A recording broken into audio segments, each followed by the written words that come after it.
家里的花盆土硬得像石头，浇水的时候水根本渗不下去，只能顺着盆边溜走，根系闷在里面透不过气，眼看着叶子一天天发黄掉落。这种时候，很多朋友的第一反应就是赶紧换盆换土。但我告诉你，这其实是个大误区。花草在生病的时候最脆弱，这个时候你大动干戈去翻盆、洗根，甚至修剪，往往是压死骆驼的最后一根稻草。其实解决土壤板结根本不需要这么麻烦，秘密就藏在你家厨房的垃圾桶里。那些平时被你随手扔掉的水果皮，像是橘子皮、柚子皮、香蕉皮，甚至是凤梨皮，只要稍微处理一下，就是最顶级的松土剂。它们不仅能让硬邦邦的土变得像海绵一样松软透气，还能给花草补充大量的养分，效果比你花大价钱买的营养土还好。今天这集影片，我就要把这个变废为宝、省钱又好用的老法子完完全全的教给你。特别是家里养了君子兰、发财树、茉莉花这些怕积水、喜酸性花卉的朋友，一定要认真听，这招学会了，保你家里的花草根系疯长，叶子绿的冒油。首先我们要搞清楚，为什么好好的土会变得像石头一样硬。很多朋友把花买回家，刚开始土是很松软的，可养着养着，不到半年，土面上就结了一层白霜，用铲子戳都戳不动。这其实大多是因为我们平时的浇水习惯和水质问题。不管是自来水里的氯气和漂白粉，还是长期使用化肥留下的无机盐，都会慢慢破坏土壤原本的结构。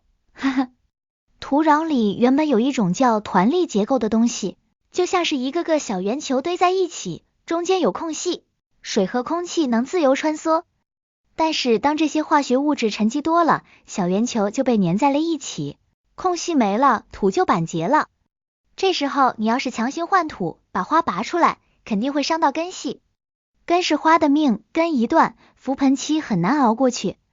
所以我们要在不伤根的前提下改善土壤环境，这时候水果皮就派上大用场了。我们要找的主角就是柑橘类的果皮，橘子、柠檬、柚子、柳丁都可以。为什么非要选它们？因为这些果皮里含有大量的挥发油、维生素和有机酸。这一招的关键就在这个有机酸上。我们大部分地区的自来水和板结的土壤都是偏碱性的，而柑橘皮发酵后产生的酸性物质刚好能中和掉土里的碱性，把那些板结在一起的土块慢慢溶解化开。这就好比我们用醋去溶解水壶里的水垢一样，原理是通的。而且柑橘皮还有个巨大的好处，就是它自带清香，还能杀菌驱虫，不像用黄豆水或者洗米水沤肥那样，弄得满屋子臭气熏天，还要担心招小黑飞。具体怎么操作呢？这里面有两个路子，一个是急救法，一个是长效法。我们先说这个最简单的急救法，适合那些土已经开始发硬，但还没硬成水泥块的情况。你去水果店或者是自己家里吃剩的，收集一些新鲜的橘子皮或者柳丁皮。切记，一定要把果肉去干净，因为果肉含糖量太高，直接进土里容易招蚂蚁，还容易发霉。只留皮，然后把这些皮切成细丝，越细越好。切细是为了增加接触面积，让里面的有效成分更快释放出来。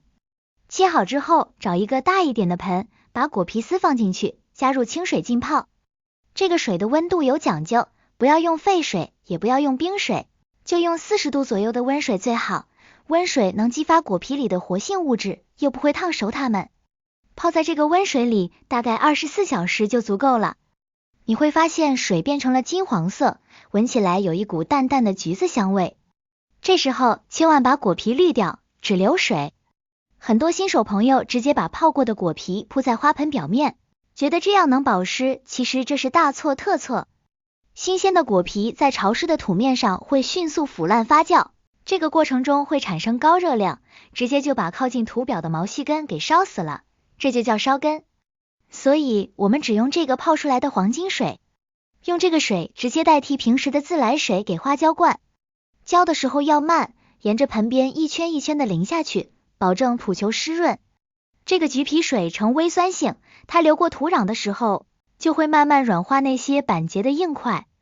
你坚持用个3-4次，也就是大概1个月左右，你拿个小铲子去铲一下土，你就会发现，原本硬邦邦的土面开始变得酥软了，手指头都能戳进去。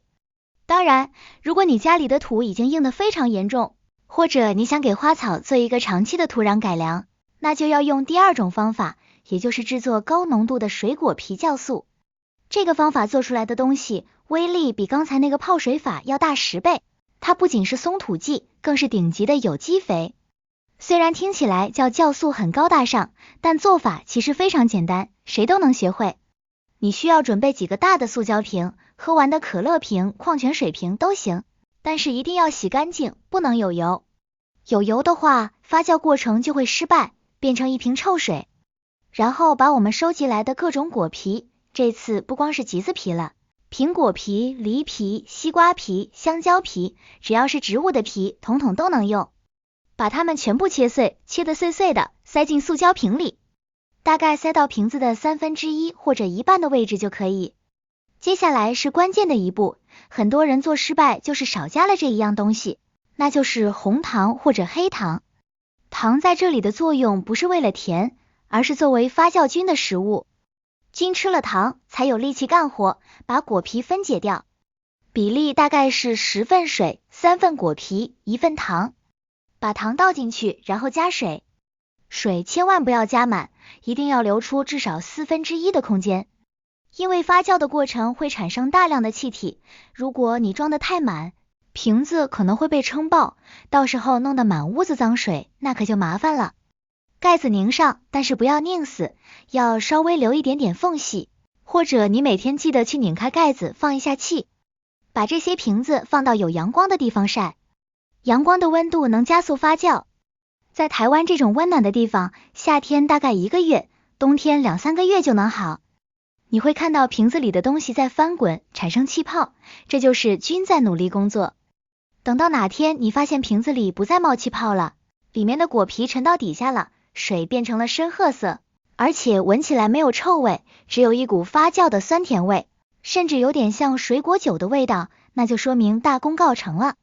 这个发酵好的果皮酵素原液是绝对不能直接倒进花盆里的，它的浓度极高，酸性很强，直接倒进去会瞬间烧死根系。我们必须稀释，比例掌握在100倍到200倍之间。也就是说，1瓶盖的酵素水，你要兑上1大桶的清水，颜色看起来就是淡淡的茶色。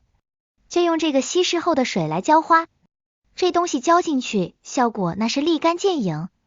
它里面丰富的活性酶和有机酸会迅速打通土壤的团粒结构，把板结的土像揉面团一样揉开。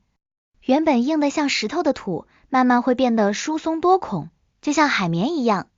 除了浇灌，这个果皮还有一种更直接的用法，叫做3明治堆肥法，专门对付那些大盆栽，比如落地的大发财树、幸福树。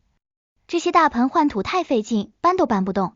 如果你发现大盆的土板结了，就在花盆边缘，注意是边缘，远离根系的地方，挖几个深坑或者1圈深沟，把你切碎的果皮，这次可以是新鲜的，也可以是稍微发酵过的，直接埋进去。但是有一个原则，埋进去之后，上面必须覆盖至少5公分厚的土，把它盖严实。为什么要盖严实？第一是为了防止长虫子，第二是给果皮创造一个缺氧发酵的微环境。埋在土里的果皮会慢慢腐烂分解，释放热量和养分，同时酸性汁液会渗透到周围土壤。这就相当于你在土里埋了一个缓释的营养胶囊和松土器。说到这里，可能还有朋友会问，那除了柑橘皮，香蕉皮是不是也一样好用？香蕉皮可是个好东西，它被称为天然的钾肥之王。如果你家里的花不开花，或者花苞特别小，一碰就掉，那就是缺钾了。这时候光松土没用，得补钾。香蕉皮怎么用？千万别整根扔进去，那样烂得慢还招虫。把香蕉皮切碎，放在微波炉里打干，或者在太阳底下晒得干干脆脆的，像洋芋片一样。然后把它捣碎成粉末，这个黑乎乎的香蕉皮粉就是最好的钾肥。你给花松土的时候，抓一把这个粉末拌在表层土里，或者在这个水果酵素水里加一点香蕉皮一起发酵。我们说到的那个不需要花1分钱，却能让家里那些半死不活、怎么都不长个的姜苗起死回生的秘密武器，就是马铃薯皮和红萝卜头。很多人一听马铃薯皮，第一反应就是把它埋土里当肥料。我告诉你，这可是大错特错。马铃薯皮生命力极强，你如果直接埋进土里，只要有点湿度，它过不了几天就在你的花盆里发芽，长出小马铃薯了。到时候它的根系长得比你的花还快，拼命抢夺土壤里的养分。哈哈，你的花不仅没救活，反而被它饿死了。那正确的用法是什么呢？我们要用的是它里面含有的丰富水杨酸。水杨酸这种物质在植物界被称为天然的阿司匹林，它有2个超级厉害的功能。第一，它能促进植物细胞的分裂，说白了就是刺激根系快速生长，让那些老化的根系重新焕发活力。第二，它能杀菌防腐，防止伤口感染。很多养花高手的扦插成活率为什么那么高？就是因为他们懂得用柳枝水或者马铃薯皮水来处理插穗。具体怎么操作，大家记好了。把你削下来的马铃薯皮，大概2-3个马铃薯的量，不要那些发绿的或者是已经腐烂的，要新鲜的。把它切成碎条，然后找一个干净的塑胶瓶，塞进去，加入清水。这个水不用太多，刚好没过马铃薯皮就行。盖上盖子，放在阴凉的地方浸泡。注意，这次不是发酵，我们不需要等它变臭，我们只需要浸泡24小时。24小时后，这水里就溶解了大量的水杨酸。你把马铃薯皮过滤出来扔掉，把这个滤出来的浑浊液体直接兑水稀释50倍，用来浇灌你那些不长个的君子兰、兰花，或者是刚换盆不久还在浮盆期的植物。你会发现用不了半个月，原本皱巴巴的叶子开始挺起来了。要是你这个时候去扒开土看看，能看到白嫩嫩的新根正在往外冒。至于那个红萝卜头，用法也是一样，它含有大量的胡萝卜素和维生素，对于提高植物的抗病能力特别有效。你可以把它和马铃薯皮放在一起泡水，这2个简直就是黄金搭档。这一招比你买那个什么强力生根粉要安全得多，而且完全不用担心烧根，因为它本身就不是肥料，而是一种生长调节剂。说完了这个软黄金，我们再来说说厨房里剩下的硬货。很多朋友爱吃花生、核桃、开心果这类坚果，吃完剩下的壳，大家是不是都随手扔了？这可是巨大的浪费。如果你家里的花土总是板结，总是积水烂根，那这些坚果壳就是你的救星。尤其是花生壳，它被称为植物的透气肺。但是这里有个天大的坑，大家一定要注意。现在我们吃的花生大多是5香的、盐焗的，壳里含有大量的盐分。如果你直接把这种带盐的壳扔进花盆，那就是在腌咸菜，植物的根分分钟就被淹脱水了，死得比谁都快。所以想用花生壳，必须先脱盐。把壳收集起来，放在锅里用清水煮，煮开了再煮半个小时，把里面的盐分煮出来，然后捞出来暴晒，晒得干干脆脆的。这时候你有2个用法。第一个用法叫垫底大法。我们在给花换盆的时候，盆底那个排水孔往往容易被土堵住，一堵住就积水。你抓一把煮过晒干的花生壳或者是核桃壳，铺在花盆的最底下，大概铺个3-5公分厚。这层壳之间有巨大的空隙，水流下去瞬间就排走了，根本不可能积水。而且它们腐烂得很慢，能管好几年。第二个用法叫混合大法。把这些壳踩碎，踩成指甲盖大小的碎片，直接掺在你的营养土里，比例大概是土7壳3。这些坚果壳质地坚硬，混在土里就像无数个微型的小支架，把土层撑开，让空气能钻进去。根系在这样的土里呼吸顺畅，想烂根都难。除了这些，还有一样东西是争议最大的，那就是茶叶渣和咖啡渣。很多老一辈的人喝完茶就把湿漉漉的茶叶直接倒在花盆里，说是给花施肥。结果呢，花盆里长满了小黑飞，土面上发霉长毛，最后花也死了。这是因为湿茶叶在土表发酵会产生热量，而且潮湿的环境是霉菌和虫卵的温床。要想利用好茶叶渣，你得这么干。把喝剩的茶叶渣收集起来，放在太阳底下暴晒，晒到捏一下就碎的程度。这时候它就是很好的有机干料。你可以把它掺在土里，但是量不能多，一定要控制在盆土总量的1/10以内。或者如果你家里有那种不用的废铁锅，你可以把晒干的茶叶渣放在锅里慢慢焙烧，烧成黑黑的灰烬。这个东西叫草木灰的替代品，全是钾肥，给花草撒一点能防虫，还能让花开得更艳。相比茶叶，咖啡渣其实更适合养花，特别是像杜鹃、栀子、蓝莓这些喜欢酸性土壤的植物。但是咖啡渣也不能直接用，必须发酵。把咖啡渣和干树叶、干土混合在一起，装在袋子里，喷一点水，扎紧口子放在角落里。过个2-3个月，等它变成黑褐色的土状物，闻起来有股泥土的清香，那就是顶级的酸性有机肥。说到这里，必须要给大家提个醒，虽然厨房里的宝贝多，但有3样东西是绝对不能进花盆的，不管怎么处理都别用，这就是厨房养花的雷区。第一样是含有油脂的剩菜汤。有些人觉得有水，有油才有水，把吃剩的红烧肉汤倒进花盆，这简直是给花服毒。油脂会包裹住土壤颗粒和植物根系，让它们无法呼吸，直接窒息而死。第二样是没发酵的牛奶或者是洗奶瓶的水。很多文章说牛奶浇花好，那是瞎扯。牛奶是高蛋白，倒进土里发酵速度极快，产生的热量巨大，而且会在土表形成一层膜，阻碍透气。第三样是生肉或者是内脏。在家庭盆栽的小环境里，这绝对是灾难。腐肉招来的苍蝇蛆虫会让你崩溃，而且在狭小的花盆里，肉类腐败产生的病菌会迅速感染根系。所以说，厨房废弃物养花讲究的是一个巧字，而不是乱。我们要顺应植物的习性，把垃圾变成资源，而不是把花盆变成垃圾桶。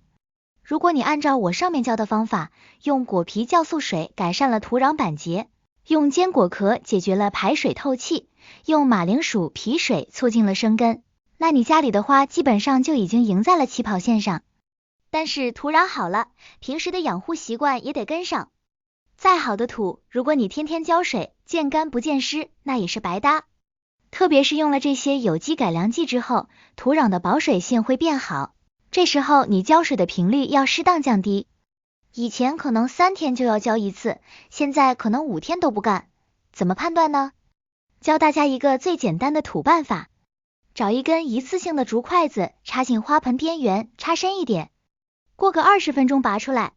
如果筷子头是湿的，上面还沾着黑土，那就说明底下还有水，千万别浇。如果拔出来筷子是干的，发白，这时候再浇，而且要一次性浇透，浇到盆底流水为止。这种干湿交替的循环，才能让根系在这个像海绵一样松软的土里，像抽水机一样拼命的生长。养花其实养的就是一种心境，也是在重新建立人和自然的连接。你看，原本要被填埋的果皮、蛋壳，经过你的手，变成了滋养生命的养料，最后变成了一朵朵盛开的鲜花，一片片翠绿的叶子。这不就是大自然最美妙的循环吗？哪怕你是个新手，哪怕你以前是著名的植物杀手，只要你把这几招学会了，我敢打包票，你家里的土会越来越黑，越来越松，花草会越长越旺。最后我想说的是，养花千万别贪多，也别贪快。植物有它自己的节奏，我们所做的一切都是为了给它创造一个最接近原本自然环境的家。这篇关于如何用厨房废弃物拯救板结土壤的影片就分享到这里。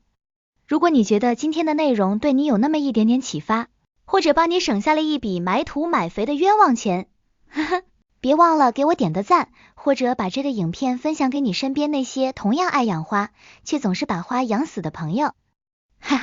大家如果还有什么独门的养花偏方，或者在使用这些方法过程中遇到了什么问题，欢迎在评论区留言，我们一起交流切磋。